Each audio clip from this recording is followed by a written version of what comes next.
Fala, ouvintes do Alpha 2, agora começando um novo podcast aqui, juntamente comigo à mesa, Daniel José, Daniel Silveira, João Vitor, Tiago e Alexandre. Vamos começar então a falar sobre um tema muito sério de um personagem muito importante na física, né? Vamos começar a falar então de Newton. Passando a palavra aqui para o Daniel José.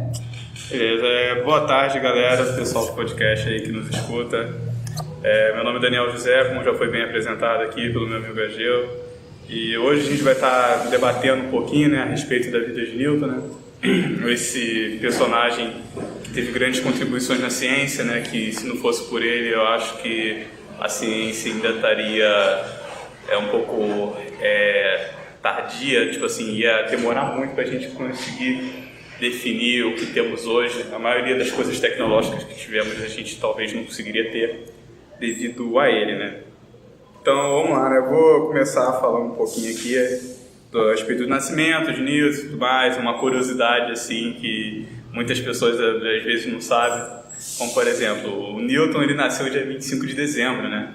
Aí o pessoal faz uma piadinha, né, que ele é o novo Jesus e pá, e como outros cientistas, né, sim, os demais cientistas elogiavam muito ele, falando coisas do tipo, não existia outro mortal como ele e tal, sempre querendo botar ele numa classe assim, de divindade, né, aí é engraçado o fato de ele nascer dia 25 de dezembro, mas enfim, é só uma piadinha básica. Ele nasceu na Inglaterra, eu não sei pronunciar o nome da cidade, se é tal de... Woolsthorpe, né? Obrigado, Daniel.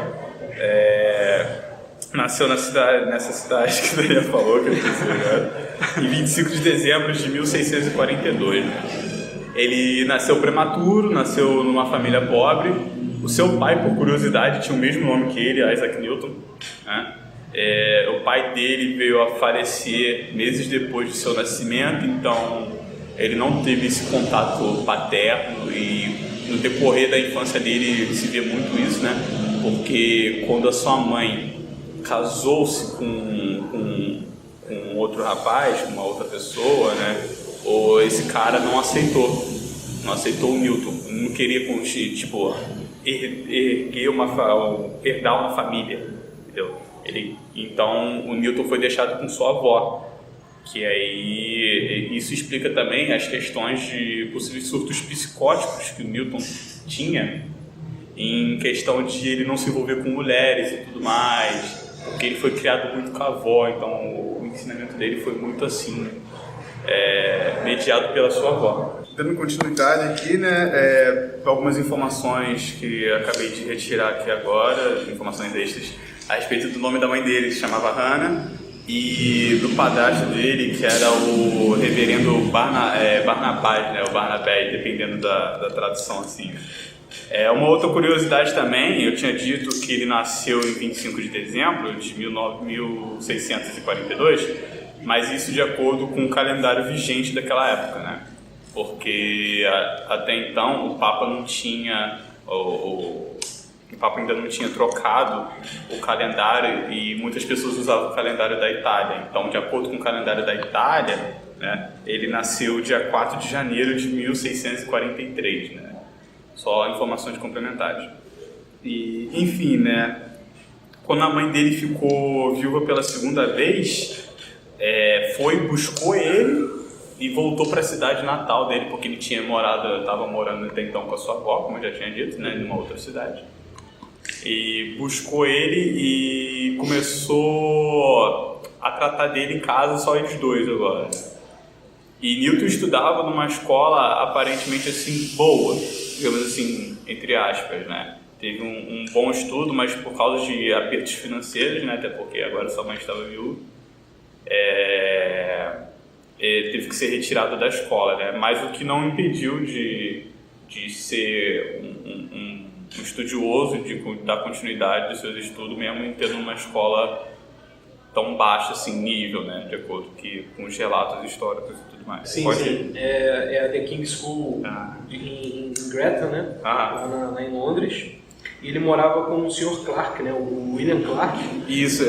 Só complementando, né, depois de ele ter concluído o curso secundário, né, porque na época as escolas eram divididas assim, curso primário, curso secundário e tudo mais, por volta de 1661, ele foi para Trinity College, em Cambridge, né, onde ele se matriculou e tendo a tarefa de prestar serviços domésticos em casa de pessoas ricas para poder pagar, né, a escola e tudo mais. Eu achei isso bem interessante, né? Você vê desde o começo que Newton sempre foi um pouco esforçado. E se quiser complementar alguma coisa, Daniel? E aos 8 anos ele foi enviado para The King's School em Gretton, né? E ele morava com o Sr. William Clark, né? E o William Clark mostrou para ele, né, um livro chamado Os Mistérios da Natureza e da Arte de John Bates. E esse livro, ele é um ensinamento, né, basicamente de como as coisas funcionam, né? Ele trata de mecanismos de coisas a partir da água, né, vários mecanismos utilizando a água, né, a queda da água, e como organizar os experimentos, né? E o livro também tem as primeiras representações de fogos de artifício também, né, que só iam ser usados muito depois, o que ajudou Newton a desenvolver o método científico, né? E até esse momento o Newton ele era bom na escola e tudo, só que ele não gostava de estudar, né? Ele não gostava do que ele estava fazendo, basicamente do que ele estava vendo nas matérias da escola. Foi depois desse livro que foi apresentado dele do John Bates que ele começou a desenvolver o fascínio dele pelo método científico. A respeito desse método científico dele, né? E basicamente era constituído de 2 sistemas lógicos básicos para a construção da ciência: a indução e a dedução, que Newton utilizou bastante, né? Como você acabou de falar aí agora, por mais que ele não gostasse de estudar alguma determinada matéria, depois, quando ele se achou, ele teve bastante contato, assim, digamos assim, eu acho que me fugiu o nome da palavra agora, empírico. Isso, exato. O Newton foi, por mais que ele tenha sido bastante teórico, ele também foi teve os olhares bastante empíricos a respeito da ciência e tudo mais, reproduzindo alguns experimentos também na parte da ótica, a questão de quando ele começou a estudar a respeito de luz branca e tudo mais. Só complementando mesmo. Sim. Aos 17 anos, né, o professor Henry Stokes, ele pede pro Isaac Newton ingressar na universidade, né, e ele insiste com a mãe a Anne, né, que é o nome da mãe do Isaac. Hannah. Hannah. Hannah. A Hannah, que é a mãe do Anne, acho que é a avó, né? Ele é avó. É avó. Aí ele fala ele pede para a avó, no caso, do Isaac, para ele ingressar. A avó dele não queria que ele ingressasse na universidade, mas o professor, esse Henry Stokes, insistiu e conseguiu que o Isaac Newton fosse para a universidade com 17 anos, né? E aí, em 1660, ele entra para a Universidade de Trinity em Cambridge, né? Que eu acabei de falar. Exatamente. Até prestando serviços, né, domésticos. Isso, exatamente. Quando ele começou a prestar serviços para pessoas ricas para poder pagar, né? Fora que Newton foi muito cedo para a faculdade, 18 anos. Sim. Normal. Não, se tu olhar no ponto da época, né? Se você olhar no ponto de vista da época, era algo assim... Contexto histórico e tal. Ir para uma faculdade com 18 anos. Com 18 anos era algo assim, caramba, o nível de maturidade, né, cara, já era bem alto, né? O contato dele, por exemplo, com o livro que você falou, Daniel? Os Mistérios da Natureza e da Arte de John Bates. Então, aí que acho que é interessante notar aí a relação. Acho que quando ele... Eu tenho que pesquisar, né? Estou fazendo uma afirmação aqui que precisa ser, no caso, estudada. Você falou que esse livro continha... ele contém mecanismos de sistemas com água. Olha só. Aí que você já vê a relação do sujeito com o objeto, né? E as aplicações disso. Ou seja, o ser humano olhando a natureza de uma certa forma e fazendo mecanismos de aplicação, pode até se chamar de engenharia, mas de certa forma ele já estava começando a ter relações do ser humano com o objeto a ser estudado e desse objeto aplicado para um bem comum. Sim. Os fogos de artifício, né, como você falou, tem também, sim, de as certa primeiras forma. representações. Então, os fogos de artifício é engraçado, mas ele tem um papel social e é claro que aí depende do referencial, mas o quesito dos estudos de aplicações de água, como você falou, já é um avanço enorme. Né? Pode continuar aí. É interessante isso que o Thiago acabou de falar, porque remete também quando ele disse a respeito que Newton já tinha essa visão empírica de botar a mão na massa e tudo mais. Trocadilho bonito. Assim. Podia muito legal. Essa é uma piada de peso. A gravidade dos argumentos estão... Então, ele, desde cedo também, o Newton demonstrou muitas habilidades a respeito de algumas invençõezinhas. Ele desenvolvia moinhos, né? Pipas, brinquedos, assim, né? Ele sempre... o cara nasceu pra mecânica, né? Ele era sinistro, ele fez um relógio movido pela água. Movido pela água. Ou seja, muito interessante. Bom, a gente parado na parte que ele entra na Universidade de Trinity, né? Lá ele começou a estudar Kepler, Galileu e especificamente o estudo da filosofia e da mecânica do Descartes. Descartes foi o que ele mais viu, né? Porque o Descartes ele acreditava que o universo funcionava como várias formas geométricas, né? Como um estudo de uma forma geométrica dentro da outra.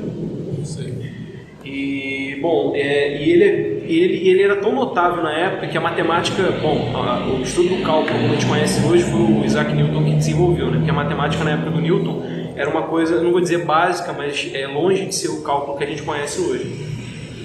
E o Isaac Barrow, que era chefe da Universidade de Cambridge, né? Não, da Universidade de Trinity, ele começou a prestigiar muito o Isaac Newton pelo fato dele ter muita habilidade com matemática e de superar todos os graduandos lá, né? O Newton, ele entrando ali, ele já tinha muito mais conhecimento de cálculo do que todos os estudantes ali juntos, né? Então ele era muito prestigiado por esse Isaac Barrow, que era o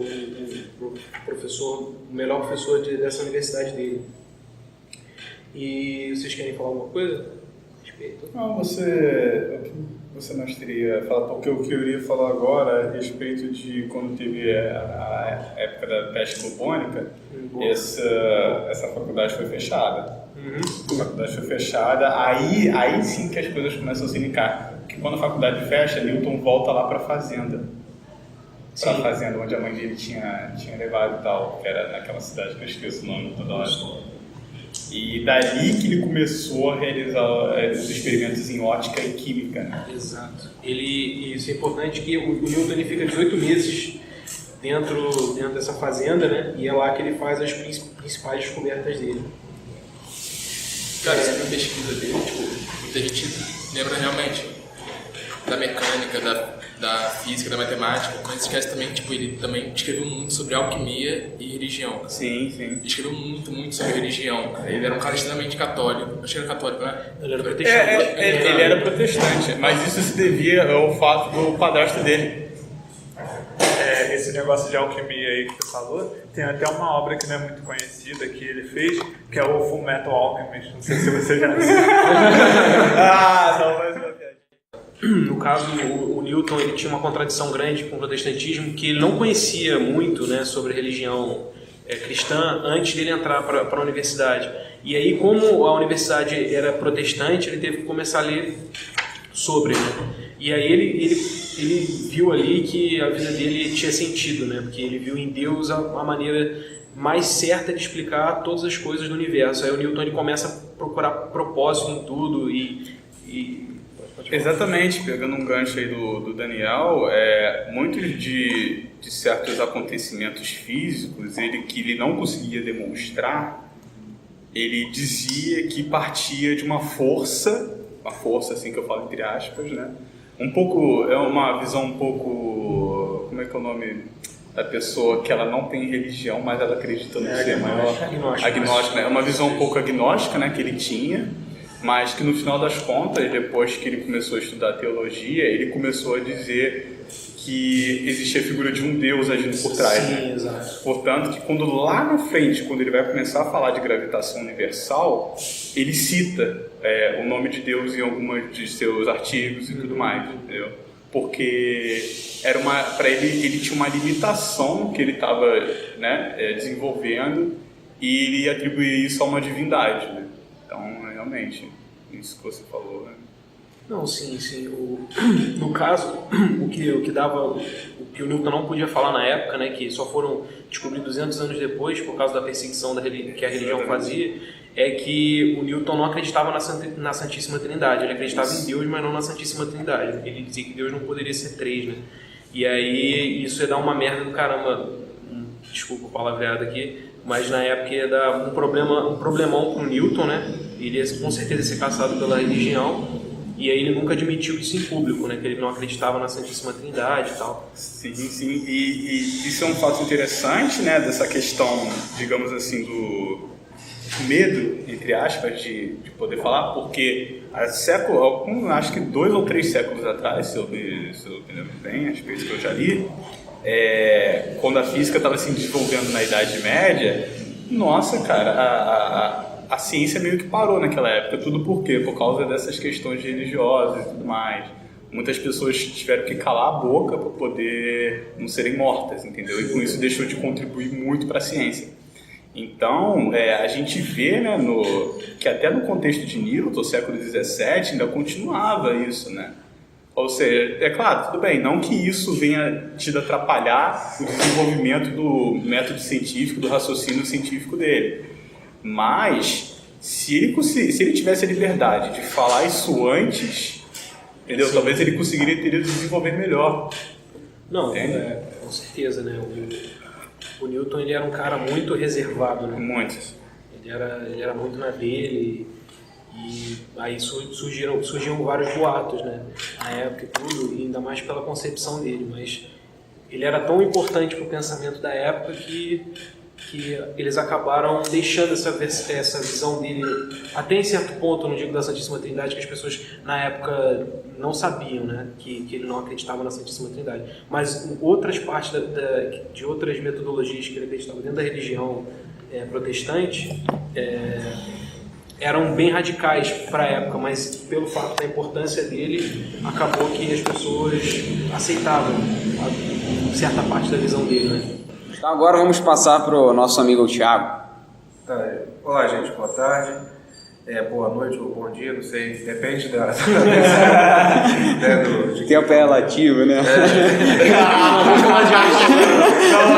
Não, a mecânica clássica, a gente tempo é relativo. Não existe, esqueci. Piada que não. Piada que não, vou embora. A gente estava conversando antes até mesmo da gente gravar o podcast, era o quesito de que existem, colocando aqui minha visão pessoal, o que mais me fascina na área da física, além de todos nós estamos fazendo o curso de física aqui, licenciatura, eu me aventurei pela filosofia também, é o quesito da definição das causas primeiras, de certa forma, né? O que é massa, porque a gente trabalha com massa nas equações, né? São várias equações que tem a variável massa, o quesito da energia, do tempo e do espaço em si. E, de certa forma, o Newton teve, digamos assim, ele teve um contato com o espaço, o tempo e a massa, né? Ele relacionou de certa forma essas três variáveis e tentou, de certa forma, definir elas, né? Até que o João está aqui do meu lado, quando ele entrou agora na faculdade, foi ano passado. No passado. E ele veio falando comigo desse quesito da definição desses princípios, né, da física, né? E esses pilares é algo curioso, porque a gente vai trabalhando em várias equações com elas, principalmente energia, e até estava conversando com o pessoal aqui que já fugindo um pouco de Newton, indo para Einstein, que Einstein relacionou energia e massa, né? E são dois conceitos abstratos, né? Definir massa e definir energia, né? Na verdade, energia e massa, né? Definir massa e energia. Não, pode falar, pessoal. É difícil porque você pegar um aluno do ensino médio, né, ele fazer a pergunta para você o que é energia, né, com um docente de física, o que é massa, é algo complexo a se definir. O máximo que a gente pode conseguir é tentar dizer que é abstrato a definição e colocar equações. Né? Sim. E o Einstein relacionou esses dois pontos. Né? O Isaac Newton, de certa forma, ele teve algo de relevante em sua época, e muito já foi falado aqui. Foi um aluno brilhante, e de impressionar que ele teve progresso exatamente no período que ele ficou sozinho. E isso é interessante, né? É algo a ser pensado e pesquisado. O outro quesito também é que o Isaac Newton fez contribuições na área da teologia, de certa forma. Teve contato com o quesito místico, que era comum em alguns medievais terem, até mesmo o quesito da alquimia, o Alexandre aqui me fez lembrar, e também do ocultismo. Ele fez comentários na Bíblia, de certa forma. Ele fez um comentário sobre o livro de Daniel, que é um livro, de certa forma, profético. O livro também eu recomendo a leitura, porque eu já li esse livro, o livro de Daniel, dos profetas maiores na Bíblia, no Antigo Testamento. A visão de Newton teologicamente, eu tenho discordâncias, né? Por eu ser cristão, eu tenho discordâncias, mas é relevante também dizer que ele teve não só contato na área da física, mas também da matemática, né? E na matemática vale ressaltar que ele teve aquele paralelo com Leibniz, né? Sim. Que é uma guerra aí que os newtonianos defendem o cálculo dele e os leibnizianos defendem do Leibniz. Mas pode falar. As pessoas falam, né, que o Newton foi o pai do cálculo diferencial, né, e o Leibniz foi o pai do cálculo integral. Tipo, sim e não, né? Porque coincidentemente ambos tiveram a mesma linha de raciocínio para o desenvolvimento do que hoje é conhecido como cálculo diferencial integral, né? E o Newton desenvolveu em 1666, olha que bizarrice. 1666, só fazer uma brincadeirinha aí com o lado místico de Newton, né? 1666, mas é bem isso, sabe? Algumas pessoas falam, não, Newton desenvolveu o cálculo diferencial e o Leibniz o integral. Na verdade, os dois tiveram a mesma linha de raciocínio, né?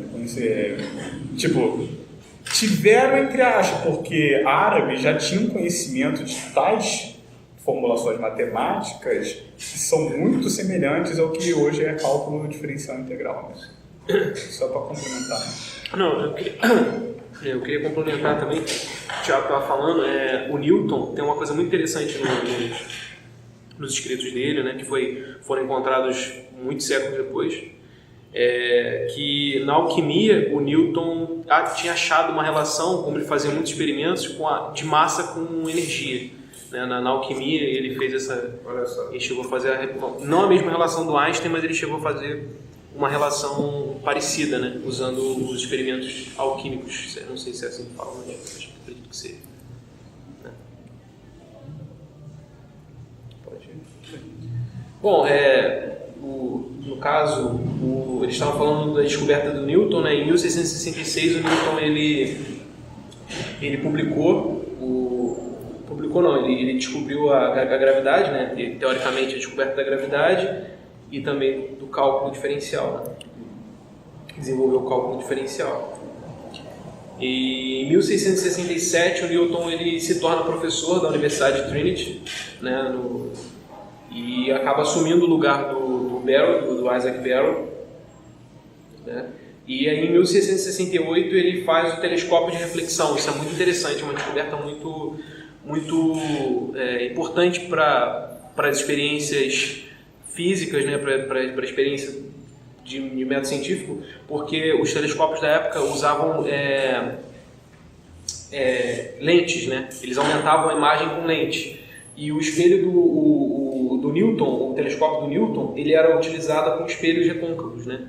O que ele desenvolveu, ele botava a mão na massa mesmo, né? Porque ele desenvolveu o telescópio, era um telescópio prático, era pequeno e qualquer um podia usar.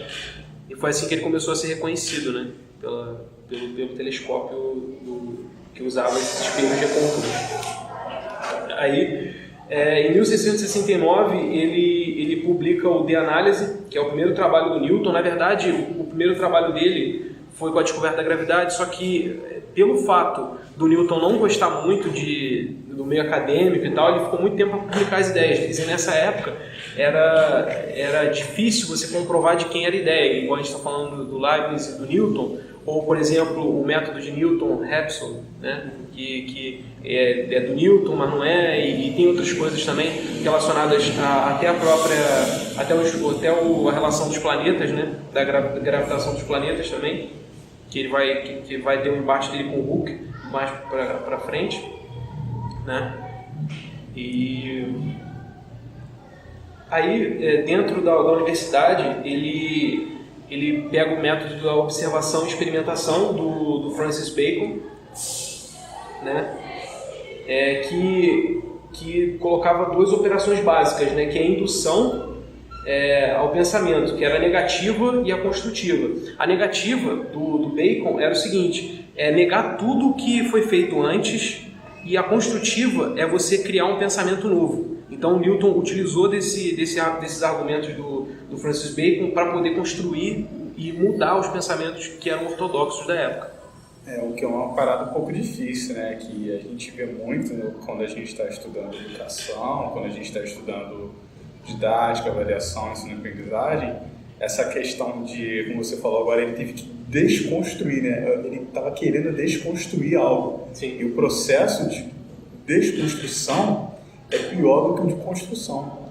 Que, por exemplo, se a gente pegar hoje nas escolas de ensino médio, para um aluno que veio com uma base fraca ou que muitas das vezes foi lhe ensinado errado, e você chega com um conhecimento, botamos entre aspas assim, verdadeiro, porque eu acredito que a ciência, por mais que ela seja exata, entre aspas, ela não é verdadeira. Pode ser que daqui a alguns anos, né, deixe de existir muitas leis devido à continuidade das pesquisas e tudo mais. Mas, enfim, então quando você chega para um aluno e vai demonstrar alguma coisa, o aluno fica pensando, por quê? Mas eu aprendi dessa forma. Então, esse processo de desconstruir é mais capcioso do que você construir. Exato. No caso, você falou das escolas, né, de construção, um método de construção muito utilizado, que eu não concordo de jeito nenhum no ensino médio, no ensino fundamental, é que física é fórmula, que você tem que gravar fórmula, matemática que você tem que gravar fórmula para você passar, e não é assim que funciona, entendeu? Os alunos saem de lá, então a fórmula das 3 leis de Newton, então essa fórmula aqui, essa aqui, não é assim que funciona, entendeu? E acaba construindo essa visão, e para você desconstruir isso na cabeça de uma pessoa, a pessoa fala, no caso a gente está fazendo licenciatura em física, a pessoa fala, vocês são malucos, né? Vocês estão aprendendo física e não sei o quê, mas a pessoa, a visão dela de física é diferente da minha, porque ela foi ensinada assim, que física é você gravar fórmula para poder passar. Às vezes fica muito... mas matemática é chata, matemática, por quê? Porque a gente foi realmente como refritando, melhor falando, a colocação do Daniel. Acho que o que as pessoas têm que entender é que a física é muito além de fórmula. Sim. Então, física e matemática é muito além de fórmula. A gente tem que ter uma outra visão, né, dessa parada. Porque, tipo assim, a física, na verdade, poxa, tudo que a gente já falou aqui, poxa, tu vê o Newton, cara, ele simplesmente chegou e começou a escrever um monte de equação. Não, ele foi deduzindo, ele foi se perguntando. Ele foi se perguntando. Exato. Entende o ponto? Uhum. Tipo, poxa, mas por que acontece isso? Ele foi crítico. E isso que é física e matemática. Você ser crítico no ponto de o que você observa e querer entender sobre aquilo. A física é como a filosofia. Você se pergunta, você questiona, você tenta entender. Só que o diferencial da física é que você tem que usar a matemática como uma linguagem para compreensão geral, digamos assim. Porque o formalismo matemático, como você falou, é uma linguagem e é uma linguagem universal, né? Para qualquer um que pegue assim e entenda. Bom, a princípio, né? É claro que nem todo mundo vai entender, se você pegar aí colisões e pegar equações de colisões de duas partículas, nem muitos vão saber. Sim. Mas a matemática serve, não é nem que ela seja base, não. Ela nem que seja base, não. Uma vez já foi debatido isso numa aula que eu tive, que estava na dúvida, não, mas quem é a base? A física ou a matemática? Não, né? Nenhum dos dois. Nenhum dos dois. A base é aquilo que você vê, eu estou falando assim em questão no empírico, né? Aquilo que você vê e você vai desenvolvendo filosoficamente. Aí sim você pega os dois para poder unificar. Isso. É exatamente esse método que a gente está falando do Francis Bacon, né? É exatamente isso que vocês falaram, que é a experimentação, que é o método da observação e experimentação, que é exatamente isso, né? Como você observa, a matemática e a física, elas não são, os números são meramente ilustrativos, né? Mas vale mais a sua observação e os experimentos que você faz para poder comprovar, né? Eu estava falando sobre o quesito do ensino. O quesito do ensino é engraçado. Realmente, quando o aluno vai para o ensino fundamental 2, é apresentado a ele as equações de primeiro grau, sistemas, e ele vê a matemática como se fosse uma espécie de matemática, né? Que quando pula do igual, muda o sinal, e entre outras equações, quando vai ensinar porcentagem, juros simples e composto, e dá a introdução à física, a cinemática em si, ele não tem uma preocupação de pensar a dedução da equação, mas apenas gravar as equações, de certa forma. Isso acontece quando também a gente quer passar direto aqui até na faculdade. Sim. Não dá tempo de pensar, a gente decora. O problema todo é esse. O papel do professor, é claro que várias variáveis, mas levanto aqui uma questão que eu posso até estar errado, e é uma das características do docente, é fazer o aluno começar a pensar certo. Como assim pensar certo? Questionar, de certa forma, o que ele está olhando, tentar entender. É certo que nem todo mundo tem um grau de simpatético com a matemática, né? Há pedagogos que discordam que uns nascem vocacionados para certas áreas, né? Eu creio dessa forma, outros creem na quesito de construção. Há também esse quesito de construção, né? Mas, de certa forma, se você olhar, mesmo divergindo vocação e construção, né? O construtivismo e o ser vocacionado a fazer algo, ambos, para terem, eles divergem no quesito de origem, mas divergem, eles divergem no quesito de origem, mas convergem no saber pensar. Tanto a pessoa que constrói o conhecimento, ela pensou muito, como aquela que é vocacionada pensou também, né? Se a gente pensar, por exemplo, no Newton, se a gente pensar no lado de construção, ele pensou bastante e construiu muita coisa. Se a gente pensar no lado de vocação, o mesmo. Ele pensou, não adianta ser vocacionado, não adianta construir se não pensar. Sim. Né? Então, nesse quesito. Foi falado para vocês no quesito de fórmula, né? A gente tem um professor aqui que você falar de fórmula, ele chega a ter calafrio. Mas é nesse quesito. Acessar a realidade é uma tarefa complicada. Acredito, né, que todos, até o mesmo Newton, deve ter ficado horas pensando como a realidade é daquela forma.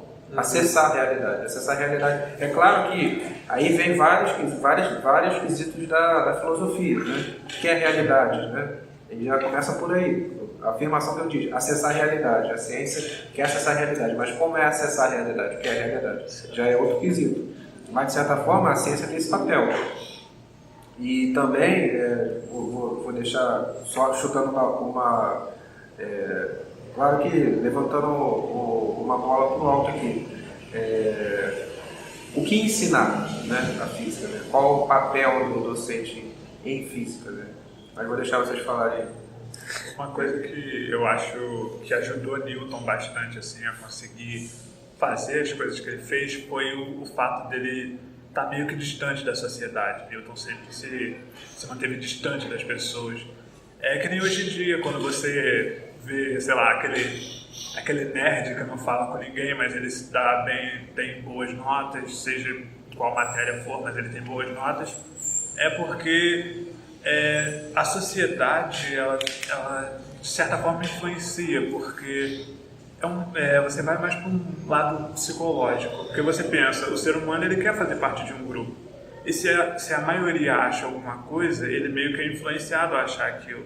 Na nossa realidade, a maioria das pessoas acham que a matemática, a física, essas coisas são loucuras e que é quase impossível de aprender, o que tira a maioria dos estudantes e das pessoas do rumo dessas áreas, que não são difíceis, elas são como qualquer outra, só que a sociedade não deixa a gente enxergar isso de certa forma.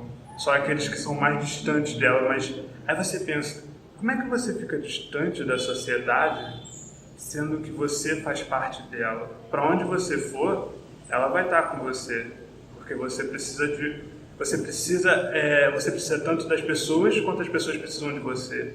Então um dia você vai precisar de alguém, e esse alguém vai ser influenciado por alguém.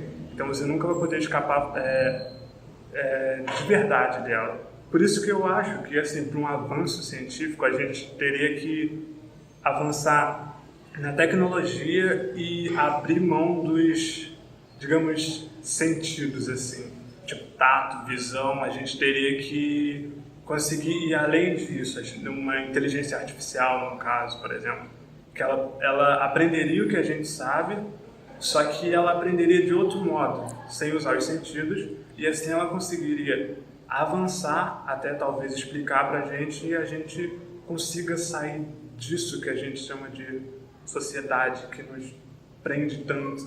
Sim, sim. A sociedade, pegando o gancho aqui, a sociedade ela coloca realmente essa visão de matemática e física, ou seja, qualquer ciência exata, ela realmente abomina isso, né? O descolado é o cara que faz qualquer outra coisa menos matemática. Porque matemática e física é coisa de maluco, de gente que não faz, que só vive estudando e etc. Enquanto, na verdade, essas pessoas não tiveram uma orientação adequada a respeito do assunto, né? Bom, a gente falou do Newton, né, que ele era isolado. O período mais produtivo da vida do Newton foi esses 18 meses que ele passou isolado.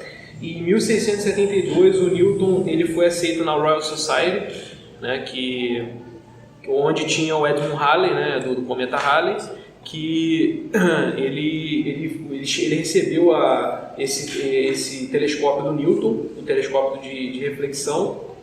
E o Newton ele foi tão inovador que ele foi aceito na hora, né? O Edmund Halley ficou realmente atônito, né? Ele gostou muito do que o Newton mandou, e aí ele publica o seu trabalho, que é a teoria da luz e das cores, né? Que o que acontece? Em 1672 o Newton ele ficou trancado num quarto, né? Ele ficou olhando para o sol um tempão.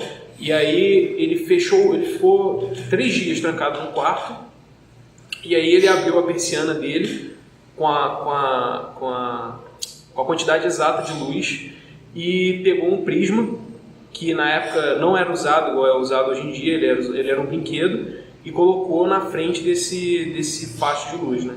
E aí a gente tem a famosa decomposição do prisma de Newton, né? Das cores do arco-íris, né? É assim que... alguma coisa. Cara, e tem um quadro da High Society, tipo, que Newton ele tinha um embate com o Hulk, você até disse antes. Sim, sim. Tipo, tem um boato que tipo, o Newton teria queimado a foto do Hulk na High Society. Sim, exato. É treta de caso de família, né, cara? Algo assim. O engraçado é que o curioso é que ele tinha realmente essa rixa. O ego era complicado. E a Royal, por incrível que pareça, ela tinha ligações, não parece ser conspiratório, mas não é, mas ela tinha ligações com a maçonaria, de certa forma. Né? Mesmo a maçonaria tendo tendências diferentes, hoje ela tinha. Né? Ele vai ficar falando de Illuminati aqui, mas de certa forma a maçonaria tinha influência maçônica sim. E a Royal provavelmente deve ter como, pelo poder que tinha na época, deve ter influenciado os membros dela, não os de fora. E o Hooke é um caso curioso. Eu teve um matemático que eu vi uma aula dele, que ele disse que o Hooke fez muita coisa na área da elástica e tudo mais. E até parece que ele chegou até a ajudar o Newton no quesito da gravitação. Exato, esse é um ponto bem interessante que a gente vai falar depois, vou botar os debates, né? Mas é que o Hooke da gravitação em relação aos planetas, porque o Hooke realmente acreditava que uma coisa atraía a outra, né? Só que ele não conseguiu provar isso igual o Newton conseguiu, né? Mas o Newton, nas primeiras publicações do trabalho dele, o que é interessante, ele colocava o nome do Hooke, do Robert Hooke, né? Só que como o Robert Hooke não aprovou o experimento do Newton, isso criou um embate entre os dois, porque quando o telescópio e principalmente o prisma, né, com a teoria da luz e das cores do Newton chegou na mão do Hooke, ele acabou desaprovando, né? O Hooke, na época, ele tinha muito prestígio dentro do meio acadêmico, porque ele era curador de experimentos, né? E aí ele não aprovou o experimento do Newton, né? Alguns dizem que só pelo fato de estar superior, né? de ser algo muito promissor para a época. E em 1704 o Newton só foi publicar alguma coisa referente ao trabalho só em 1704, ou seja, ele ficou de 1672 a 1704 sem publicar nada, porque o Newton ele era um cara ele tinha ataque de nervos, né? Ele era um cara bem egocêntrico, né? Ele não gostava de ser contrariado, e surgiu essa rixa, né? Até dizem que a lei de Hooke, o Hooke fez muita coisa, só a lei de Hooke não é dele. Recebeu o nome dele, mas não é ele a famosa lei, né, de Hooke, né, que a gente vê na mecânica 1, de certa forma.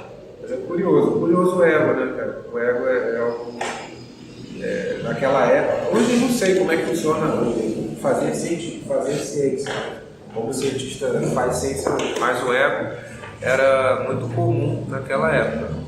Da época, na verdade. Vamos botar assim, né? Será que é ou não? O ego, igual ele tinha falado, o Alexandre tinha falado, né, que essa suposição do Newton ter queimado as fotografias não, né, as ilustrações do Hooke, é porque realmente não tem nenhuma imagem do Hooke, né? O que foi feito dele foi posterior, porque teoricamente o Newton ele teria realmente queimado as imagens do Hooke pelo fato dele não gostar do cara. Apagou a fisionomia dele da história. É complicado, né? Aí, bom, eu tinha falado que em 1672 a 1704 ele ficou sem publicar nada, e aí em 1704 ele publica o Optics, né? O Ótica e o movimento giratório dos corpos, né? Com a ajuda do Hooke, porque o Hooke já tinha desenvolvido bastante coisa referente não à atração gravitacional do Newton, né? Mas ajudou o Newton a desenvolver a gravitação. E, bem, aí em 1687 vem a obra-prima da ciência, né? Que é o Princípio Matemático. Ele, complementando aqui, ele tinha enviado, depois que ele publicou, né, para a Royal Society. Aí é engraçado que quando a Royal Society recebeu os manuscritos, né, o Hooke, que já estava velho doente, acusou ele de plágio. Cara, the best fight, tá ligado? Cara, e se tu observar, o tempo de publicação é muito grande de um trabalho para o outro. Igual hoje. Hoje o cientista publica toda a parada todo ano, mas 5 publicações e tal. E como tu falou ali, tipo, ele ficou 3 anos sem publicar nada, só desenvolvendo um trabalho sobre a questão e tava pensando. É pra gente pensar se o nosso sistema dá certo ou o sistema como era antigamente, né? Sim. E é muito, o pessoal acha, hoje em dia o pessoal tende muito a achar que esses caras, o Newton, o Einstein, eles chegavam de uma hora para outra e desenvolviam conteúdo. Eles acham que da noite pro dia ele acordou e começou a pensar. Não, pode falar. É que os livros didáticos eles trabalham com a história dessa forma. Como eles colocam só recortes históricos, a impressão que se dá é realmente que o cientista teve aquele insight na hora e pensou todas as equações exatamente naquele momento, como se tudo não fosse construído. O Einstein passou por algo complicado. O Newton também, né? Porque como interpretar a realidade de uma forma nova? É difícil de aceitar, né? Quando a gente vai fazer a física moderna, de certa forma, ela espanta. A newtoniana é muito mais aceita, porque devido a gente não andar em velocidades muito altas, tudo é mais compreensível, né? A termodinâmica já espanta um pouco no quesito de sensações. Sim. As sensações enganam. Né? E o João estava até falando do quesito dos sentidos, né? Realmente, se a gente for olhar, a física hoje está além dos sentidos mesmo. Né? Daquela visão aristotélica e tomista, de certa forma. Né? Não digo nem do aristotélico e tomista, mas só do quesito aristotélico. Porque a gente conhecia pelos sentidos. Né? Hoje a gente não conhece o elétron pelos sentidos. E pelo fato de querer vê-lo, ele já não está mais no local. Né? Pode ser de Broglie, se não me engano. Então, se comporta de maneira diferente. Bom, assim, uma grande questão é porque nós, seres humanos, nós vamos pela dedução. A gente vê, a gente observa o fato e a gente faz uma dedução, a gente tenta pensar sobre aquilo. Agora, a grande questão é como pensar sobre o que não existe. É isso que, de certa forma, paralisa a gente, que não é que deixa a gente estático, porque, por exemplo, a maioria dos físicos, eles são mais literalmente exatos, eles são mais exatos, sabe? Eles gostam de ver aquilo, eles gostam de conseguir trazer aquilo para um mundo matemático. E, bem, a física é assim, porque se não conseguir trazer para a matemática, vira filosofia, né? Então, fica só na metafísica, fica só no abstrato. Então, Que não é ruim, aliás. Não é ruim, mas pode falar. Só que é muito difícil até os avanços pelo fato de que você tem que ver aquilo, você tem que, de certa forma, sentir aquilo e você tentar descobrir algo que, assim, meio que é impossível, se torna realmente impossível, sabe? É difícil até explicar como é que é isso, de tão complexo que é. Sim, é aquela parada do... Por exemplo, está falando, por exemplo, física quântica, né? Vamos colocar aqui. São coisas que, se você colocar o cálculo ali, vai dar perfeitamente o resultado experimental. Você fazendo experimentos, você vai ver que funciona, que bate. Só que quando você tenta trazer isso para o mundo clássico, né, para o nosso mundo, para o macro, é difícil você explicar, entendeu? É difícil você trazer. Vai completamente fora do que você imagina, que você fica, como assim? Sabe? É muito difícil de entender algo que está além da gente, sabe? É algo assim, inexplicável. Eu não consigo nem descrever assim. Esses quesitos de trabalhar a probabilidade, que é uma das ferramentas da mecânica, né, quântica e tudo mais, quem usa muito esses quesitos das deduções, da parte metafísica, né, das partículas, e porque, de certa forma, essa parte da física, essa nova parte da física, ela é uma parte que tem várias coisas que fogem ao comum, quase incomum. Logo, o pessoal dos quadrinhos se aproveita o cinema, que é muito rico, aliás, traz coisas interessantes e fascinam a gente devido a isso, né? O Scooby-Doo tem feito algo dessa forma, o X-Men já fez viagens no tempo já. Especulou que o Vingadores do próximo vai ter viagem no tempo, né? O Déjà Vu, né, que é aquele filme do agente, né? Que trabalha o buraco de minhoca, se não me engano. Efeito borboleta também. E tudo mais, o Donnie Darko, né, que tem múltiplas interpretações. Então é interessante ver. Agora, esperamos que tenhamos um novo Newton, né? Que consiga interpretar, que eu estava até conversando com um professor aqui da faculdade, que a gente estuda a natureza, mas o que ela é enquanto ela é, ou seja, sempre tem o observador e o objeto, né, a ser analisado. A gente hoje tem as partículas, que é um grande mistério, e os campos, né, entre outras linhas de pesquisa. Mas o que a natureza é independente de nós, né, como ela... entendeu? Não sei se eu estou sendo claro. Né? Independente de nós, como ela é. Então, quem vai ser essa pessoa que vai ir mais além? E espero que também a física nunca se feche, diferente dos meus amigos que são mais pragmáticos, querem que a física feche, né? Acho que a graça é ter os questionamentos e ter esses áudios aqui para a gente fazer...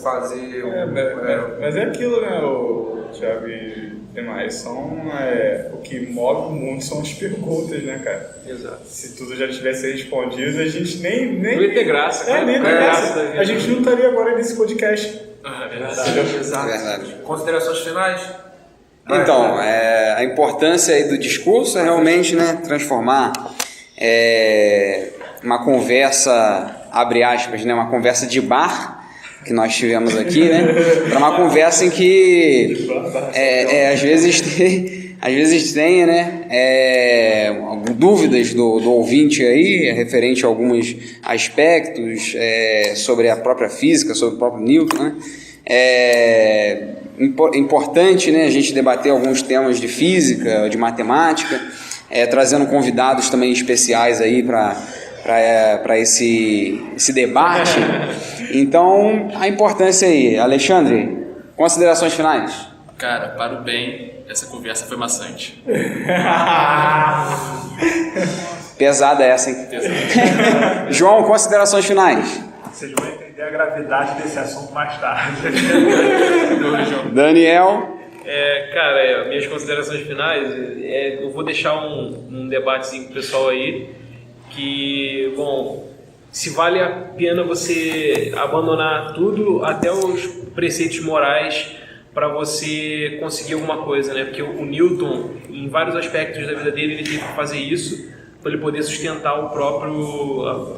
as coisas que ele fez, que ele foi muito importante, mas teve muita coisa também da vida do Newton que foi bem controversa e não deu pra gente falar tudo aqui, mas é isso aí. José? Considerações finais eu tenho que a gente deve se esperar um pouco no Newton no que se diz respeito ao esforço.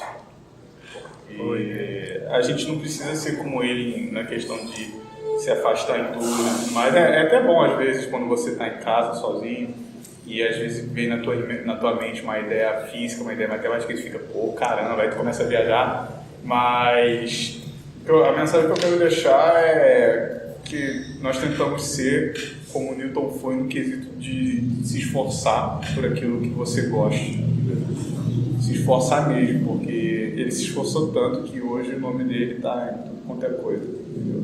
Não querendo, é claro, querer assim, não, que eu vou me esforçar o suficiente para o meu nome estar nos livros de história, não. Mas é para enriquecimento próprio, sabe? Para desenvolvimento pessoal, sabe? Basicamente é isso que eu quero deixar. Também outra importância também, né, José, é que Newton ele fez as obras dele, né, inclusive a Princípio e a Matemática, para realmente as pessoas entenderem, né, como é que funciona a articulação da matemática, abre aspas, né, podemos assim dizer. Enfim, como bibliografia aí de hoje, Evolução das Ideias da Física, Evolução das Ideias da Física e de Antônio Pires. Aí fica nossa recomendação para vocês.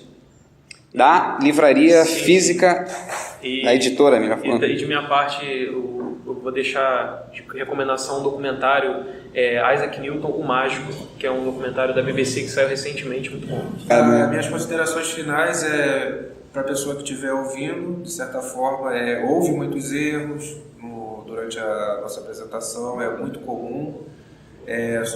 Somos estudantes, né? Somos especialistas, a gente está fazendo só um feedback aqui para talvez aprender a se expressar melhor, aprender a ter um quesito de prática de magistério, de certa forma. Isso aqui também é uma espécie de ferramenta. É uma espécie de ferramenta até mesmo por quesito emocional, para a gente rir mais tarde e para a gente olhar para trás e ver que a gente conseguiu evoluir consertando os erros. Então olhe para esse áudio com um pouco de misericórdia, porque precipitações, reflexões não perenes e é comum, porque né, o ser humano não tem escalão de perfeição por completo e de certa forma a gente está em constante crescimento, né, sempre aprendendo, se esforçando o máximo, como o Daniel disse. Acho que fica aí esquisito, né? A gente saber nossas limitações, saber que a gente está sempre apto a sempre recomeçar, né? O ponto final sempre é o ponto de partida, então houve o erro, sempre é bom recomeçar. E como o Daniel disse, né, o esforço dele, né, os Daniels disseram, né, o esforço dele, que a gente possa carregar em si e nunca desistir, né, do propósito que a gente tem em mente e pensar sempre, né, tentar sempre saber pensar direito, né? O pensar direito é reconhecer os erros. Então essa foi a edição Alfa 2 de hoje. Até semana que vem.